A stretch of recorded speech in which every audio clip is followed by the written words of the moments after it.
Everyday Health is the largest destination site for health and wellness on the web.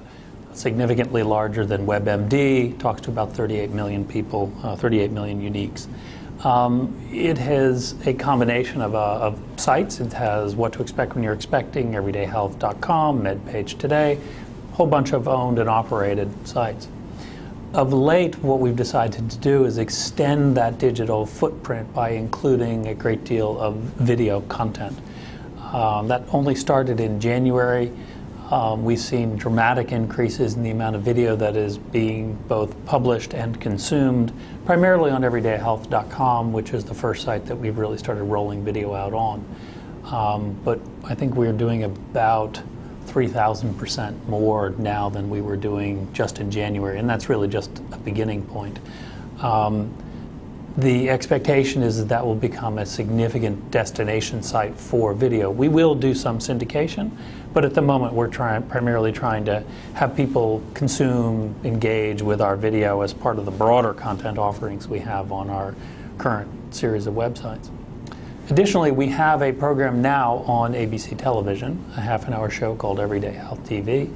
We are investing in that. We will continue that program in one way, shape, or form next year, and we're looking for other broadcast opportunities for our content. We are in conversations around cable to do cable programming that's branded Everyday Health TV. But the biggest initiative of this month and of today is our YouTube channel. We'll be launching with 25 hours of content, and we'll be adding an hour to an hour and 30 minutes of content every week thereafter for a full year.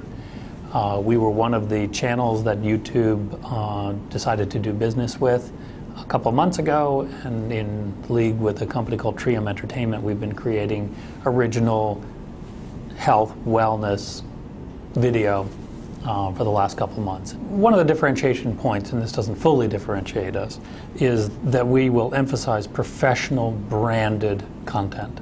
We have brought in some terrific people with great backgrounds.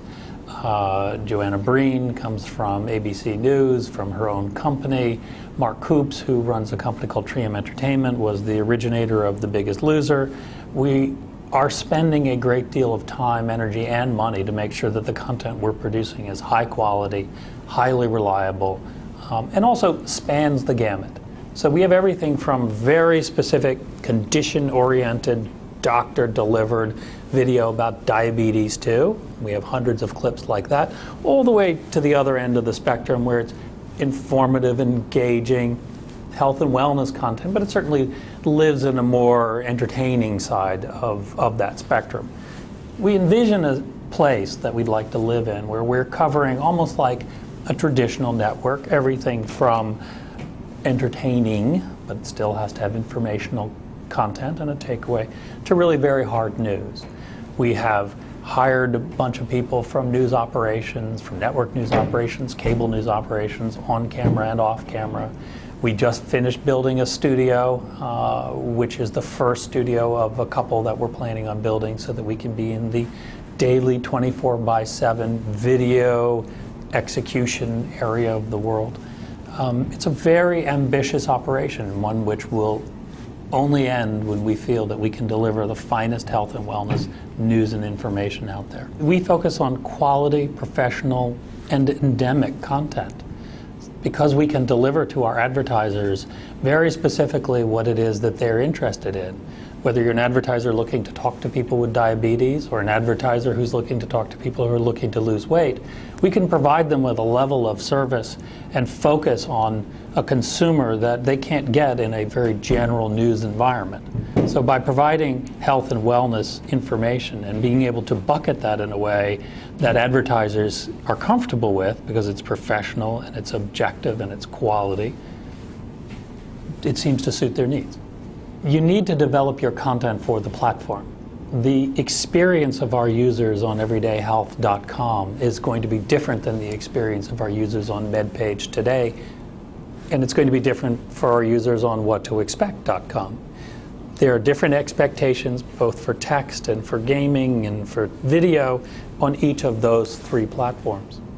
On everydayhealth.com, we look at it as smaller bits, 2 to 3 minutes. They come in, they want something that's informative. They're looking for something very condition specific, sometimes very specific information. So we create content there, which is different than we create in other platforms. The content that we create for ABC television is very different. It's a half-hour traditional format. It has a beginning, a middle, and an end. It has to conform to commercials. Therefore, your structure has to be different than the structure on everydayhealth.com. YouTube, which is a new place for us to play in, we think is also different than broadcast or different than sites. People are coming in specifically to watch web videos. They're not as attuned to news videos. They're more interested in entertainment, so we're trying to play in between.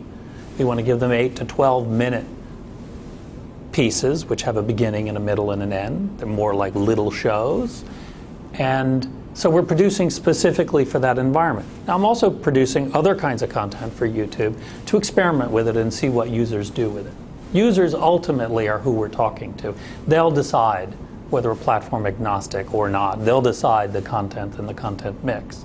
And we need to be able to respond to that very quickly.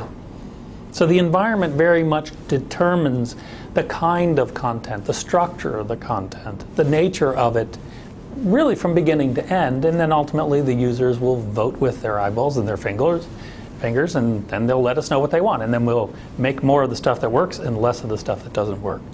So it's all about iterating.